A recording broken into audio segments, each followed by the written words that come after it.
Halo, selamat siang semuanya. Sebelumnya, perkenalkan nama saya Pasya Nurakila dengan NPM 40C221000100.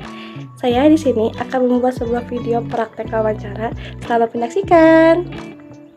Ceritakan tentang diri Anda.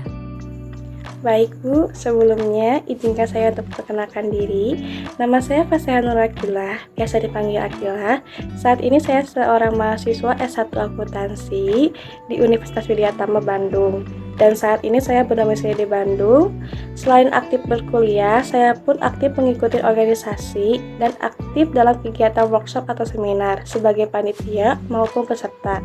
Saya memiliki kemampuan dalam mengoperasikan Excel, membuat laporan laba rugi, dan memperhitungkan pajak sesuai dengan apa yang diperlukan dengan posisi yang ingin saya lamar, yaitu staf akuntan. Apa alasan Anda ingin bekerja di perusahaan kami? Alasan saya ingin bekerja di perusahaan ini karena merupakan salah satu impian saya, dan perusahaan sendiri memiliki reputasi yang baik sehingga saya yakin untuk turut berkontribusi ke dalam perusahaan ini. Selain itu, saya merasa yakin bahwa skill yang saya miliki sesuai dengan apa yang diperlukan oleh perusahaan ini. Apa kelemahan dan kelebihan Anda? Baik Bu, terima kasih atas pertanyaan yang telah Ibu berikan. Sebelumnya izinkan saya untuk menjawab pertanyaan ini. Untuk kelebihan yang saya miliki ialah bisa memanajemen waktu dengan baik, dan saya dapat memprioritaskan pekerjaan mana yang dapat didahulukan dan pekerjaan mana yang dapat dilakukan setelahnya. Untuk kekurangan yang saya miliki ialah saya grogi saat berbicara di depan umum. Tetapi saya sadar bahwa public speaking itu merupakan satu hal yang penting. Maka dari itu saya terus berlatih secara otodidak melalui media sosial, dan saya berbicara di depan cermin agar dapat berkomunikasi dengan baik.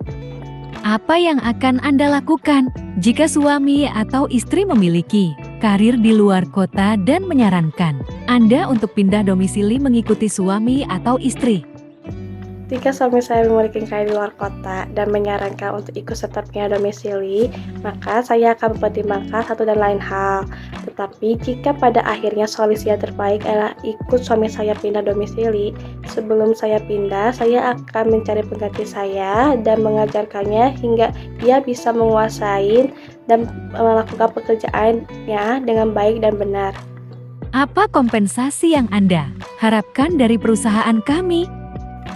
Jika saya diterima di perusahaan ini, saya berharap ada pelatihan untuk bisa mengajarkan saya agar lebih baik dalam melakukan pekerjaan.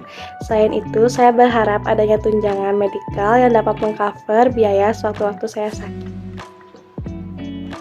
Pilih salah satu dan kemukakan alasannya.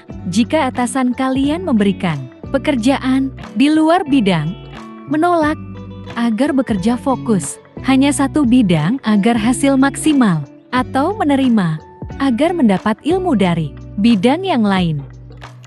Baik, terima kasih atas pertanyaan yang telah diberikan.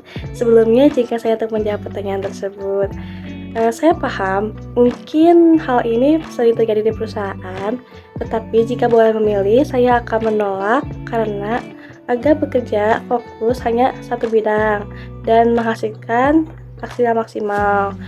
Tetapi jika emang tugas itu urgent, saya akan mempertimbangkan skala prioritas pekerjaan yang telah saya buat dan membantu sebisa mungkin dan semaksimal yang saya bisa.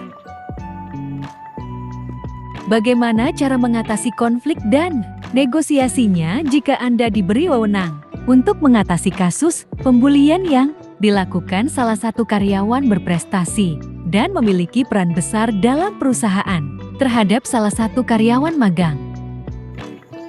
Baik Bu, mungkin langkah pertama yang akan saya ambil yaitu saya tidak akan pernah memihak di salah satu mereka, tetapi saya akan mencari problem apa yang terjadi di antara mereka dan permasalahan apa yang harus saya selesaikan. Mungkin dengan cara merundingkan kedua belah pihak. Dan yang kedua, setelah tahu siapa yang salah dan yang benar, saya tidak akan mengucilkan yang salah, tetapi saya akan memberikan saksi untuk membuat dia jera dan membimbing secara perlahan agar dia sadar kembali. Dan yang ketiga yaitu saya mencari cara untuk menyatukan kedua belah pihak agar bisa bekerja sama kembali antara satu dan yang lainnya. Apa saja akan Anda lakukan jika terjadi gempa di tempat Anda bekerja, gedung bertingkat? Baik Bu, terima kasih atas pertanyaan tersebut. Izinkan saya untuk menjawab pertanyaan tersebut. Yang saya akan lakukan jika sedang bekerja dan terjadi gempa, mungkin langkah pertama yang akan saya ambil yaitu menenangkan diri terlebih dahulu agar tidak panik. Dan yang kedua, setelah saya berhasil menenangkan diri, saya akan membawa semua barang berharga yang bisa saya ambil dan membawa flashdisk yang berisi berkas-berkas yang sangat penting. Dan yang ketiga itu saya akan berlari keluar melalui tangga darurat dan sesuai dengan arahan yang telah diberikan sebelumnya. Sekian video praktek wawancara yang telah saya buat. Saya mengucapkan banyak terima kasih dan sampai jumpa.